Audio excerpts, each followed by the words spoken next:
All right, so I spieled all long enough here. Let's get to it.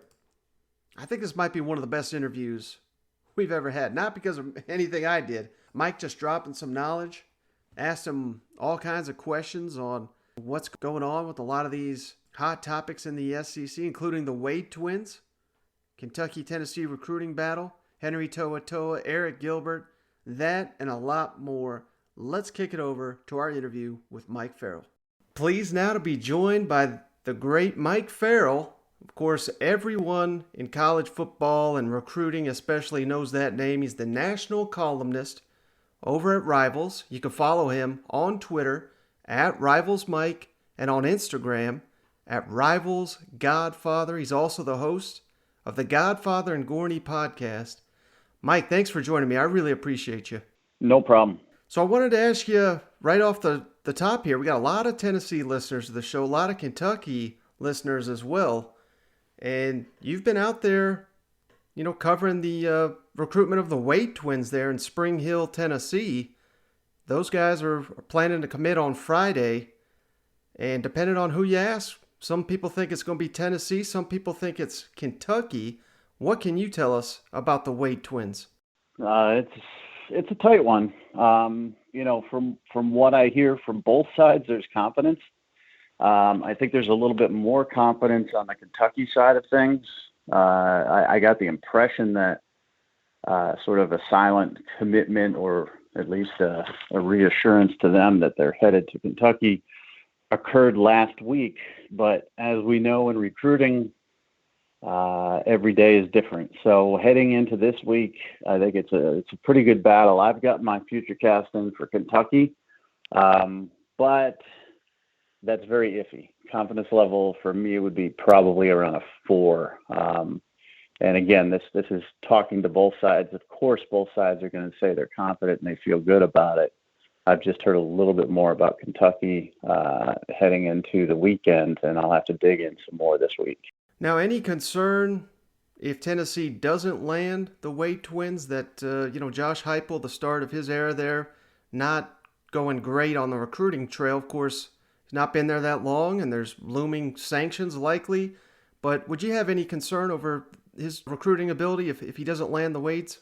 No, I mean, I think it's too early, to make that leap. Obviously, people want to see immediate impact. They want to see recruiting, take it to a new level, and that's going to be difficult because the NCAA is hovering over their head, and you really don't know what type of sanctions are going to come down. This could drag out for a very long time. That's being used against them when it comes to negative recruiting, and people say negative recruiting doesn't exist. They're living in a fantasy world. So it's being pointed out to every recruit that's looking at Tennessee that, hey, you might not be able to play in bowl games or whatever the worst situation could be.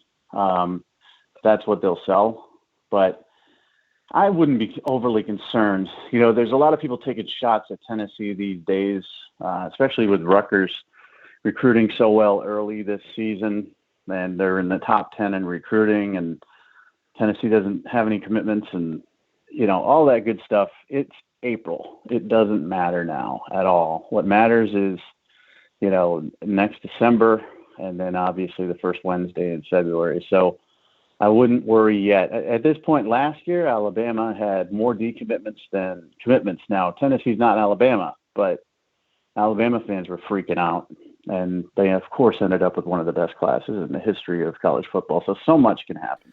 Well, last thing I got for you on Tennessee, what's the latest you're hearing on Henry To'oTo'o? It seems like you've been all over his recruitment since he jumped into the transfer portal too. And I think a lot of fans are kind of miffed as to why one of the best prospects in the transfer portal has not picked a new school yet. Well, I mean, they're being very quiet about it. Obviously they were very quiet during the recruiting process itself. And, so you go to different sources, third-hand sources, and even those guys are a bit out of the loop or quiet about things. He wanted to go to Alabama. The thing that's, sort of scared both sides off was, the lack of clarity from not only the SEC but the NCAA on, intra-conference transfers. There may be a sweeping rule passed by the NCAA that you can transfer to any school, doesn't matter whether it's in or out of your conference, and not have to sit out a year. And then there's talk of, having to sit out a year if you go within conference. So Alabama, told him wait until after the spring, or until after that legislation is passed, and who knows when that's going to be. So now he's looking at Ohio State, and there was a rumor he's going to take a visit to Ohio State last week. I haven't been able to confirm that he's been on campus because everybody's keeping it hush-hush. But right now it looks like he's leaning towards Ohio State. There was a report that he was back in Knoxville. He was always going to finish spring classes in Tennessee, whether online or in person, more likely online. But he was never going to go back there. But I had heard that, they had talked to him and said, if you want to go through spring ball, you have to get out of the portal, because he was interested in staying in football shape, and that wasn't something he was interested in doing. So he's not going back to Tennessee, I know that, unless everything else falls through. Now, for anybody that's missed it, Mike's been all over this Eric Gilbert saga. A lot of people, I thought, assumed he's going to Georgia, going to play for Kirby. You put it out there first that I saw, headed to Florida not long after he commits to Florida, and then that obviously didn't work out. And you've also reported on the fact that Gilbert returned to Baton Rouge to meet with Coach O, and Coach O's confirmed that. So what can you tell us about all the drama and the saga of Eric Gilbert? And is it too early to make a prediction on what will happen for him? No, I'm pretty positive he's going to end up back at LSU. Originally, he didn't want to leave LSU. This wasn't a homesickness issue ever. It was reported as such by people making stuff up. But, this was a situation where some off-field issues came to light and really sort of took over for football. And he was forced back home. So the problem with that is you got a bunch of incompletes at LSU, and, incompletes don't transfer well, obviously, to other schools. And, initially I was told that he was going to, go to Tennessee with Harrison Bailey as his high school quarterback. But then all that Tennessee stuff started coming down, and they were pretty much eliminated. Kirby Smart was recruiting him himself at Georgia. Then I think he sort of got cold feet, because they've got a team that could make a run at a national championship this year, and distraction is certainly the last thing they want there.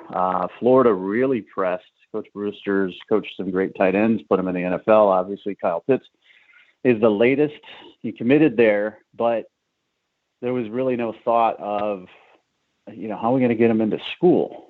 And that just didn't work out. I mean, it was just impossible. So the only place he can go is either junior college. This is my intel anyways. I'm not sure if it's 100% accurate. He can either go to JUCO or he can go back to LSU, unless he gets some sort of waiver from Georgia Tech or Georgia as a Georgia resident. And I can't speak to the off-field issues, but I can tell you this. He did go back to Baton Rouge. He met with the coaching staff there. Everything was laid out in front of him as to what he has to do and what steps he has to take.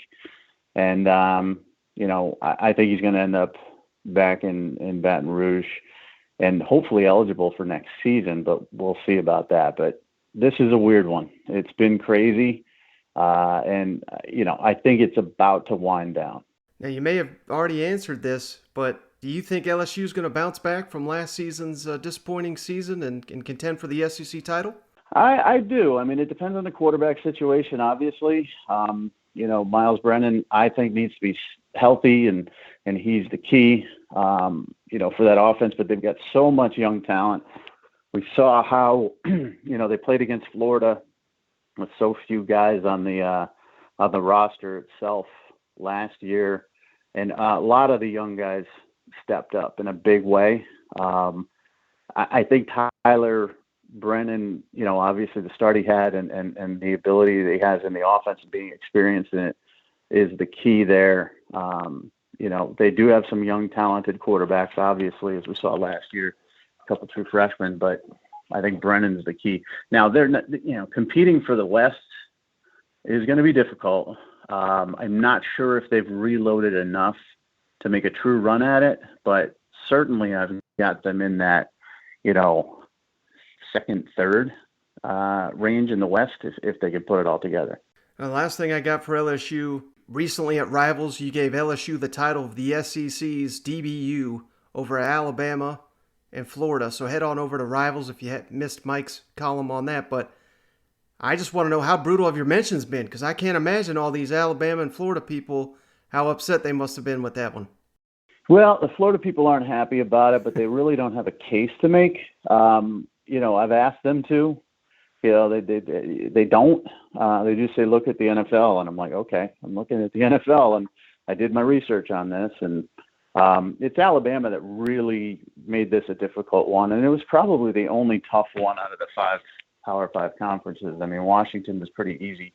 The Pac-12, obviously, Ohio State was easy. In the Big Ten, Florida State, with their success with Derwin James, Jalen Ramsey, and some other guys, Xavier Rose, was easy in the ACC. And the Big 12, that one was tricky as a little bit because Texas has had more and better, but TCU, this year is going to put potentially, obviously, one guy in the first round, another guy in the second round, and then after that, in a couple of years, they've got another potential first rounder. But Alabama was a tough one. They got a lot of first rounders, got a lot of talent. I compared, sort of not just the current situation for each player, but how their career has progressed. And I just couldn't, with the Honey Badger and Jamal Adams and Tre'Davious White and Patrick Peterson, and just they had too many guys that have had not only successful careers but potential Hall of Fame careers compared to Alabama. So to me, it was fairly easy after I did the research, but at first I thought the SEC was going to be a nightmare. Florida is a distant third. I mean, it's really not even close. It's Alabama and LSU at the top, with LSU getting the edge. Get ready to cheer on Team USA.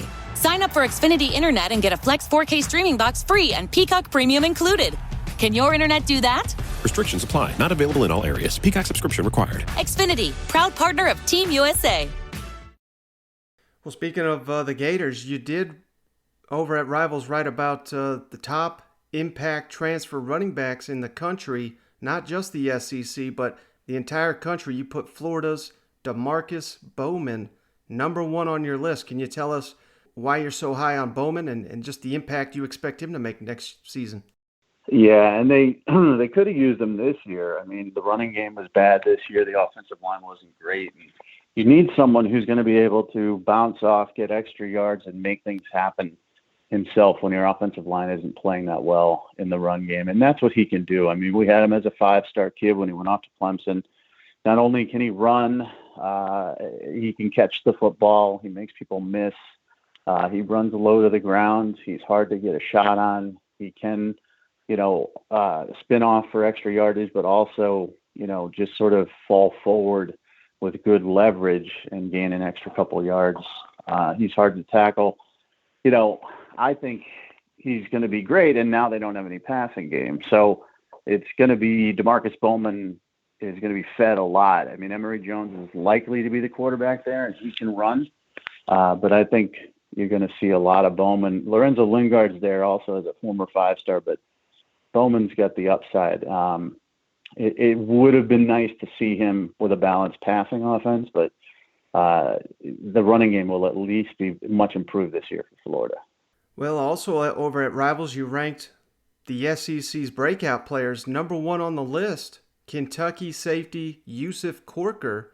Can you tell us why you're so high on the Wildcat defensive back? They don't get a lot of attention at Kentucky. I mean, Jamin Davis was one of the best linebackers in the country.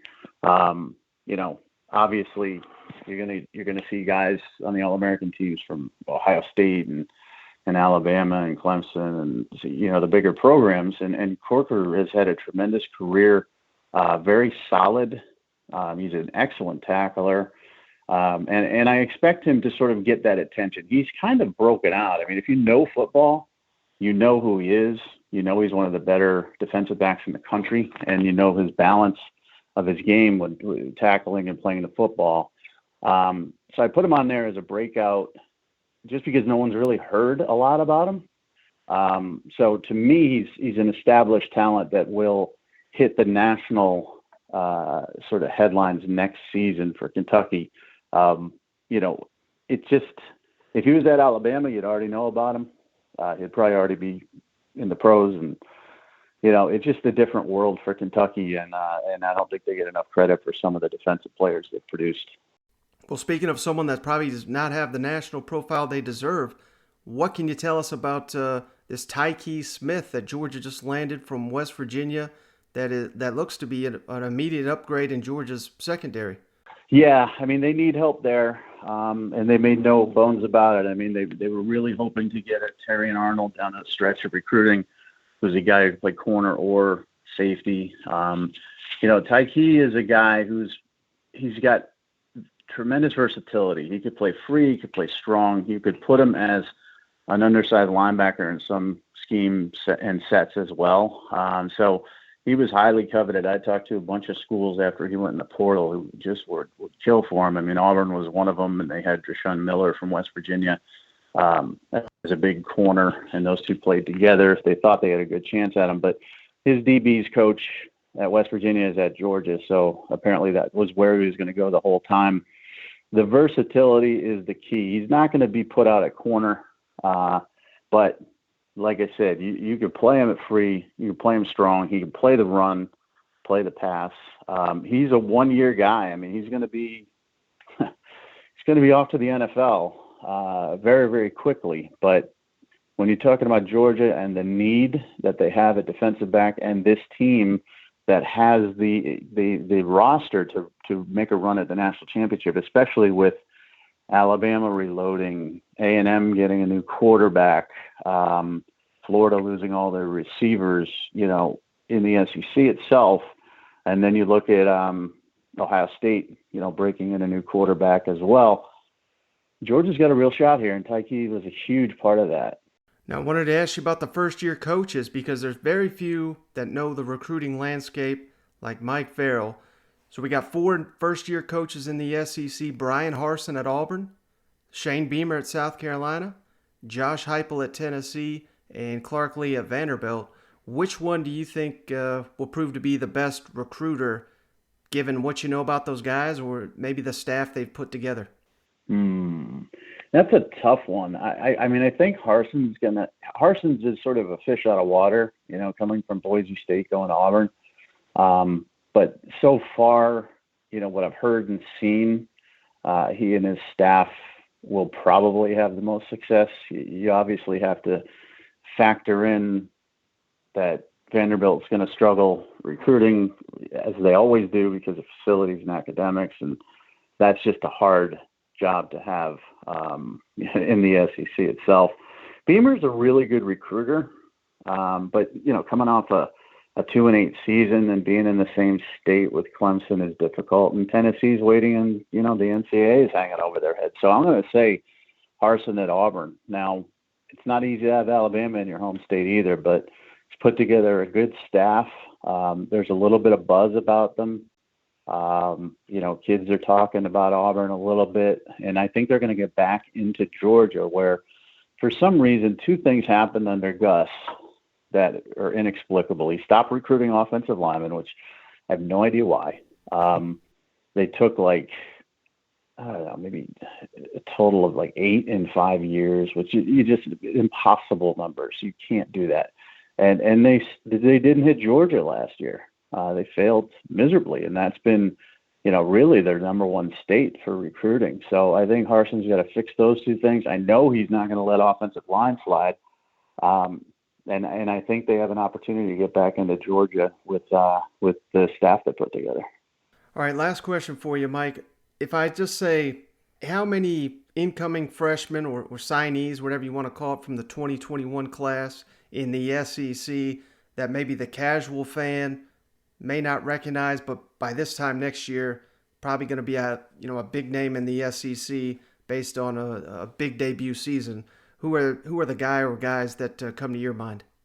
Well, the first one's Mason Smith, who's absolutely killing it at LSU already. I think he's going to be a first-team defensive tackle for them. He's our number one player in the country, and everything I've heard about from what he's been doing there early has been, what we expected, which is just absolutely dominate.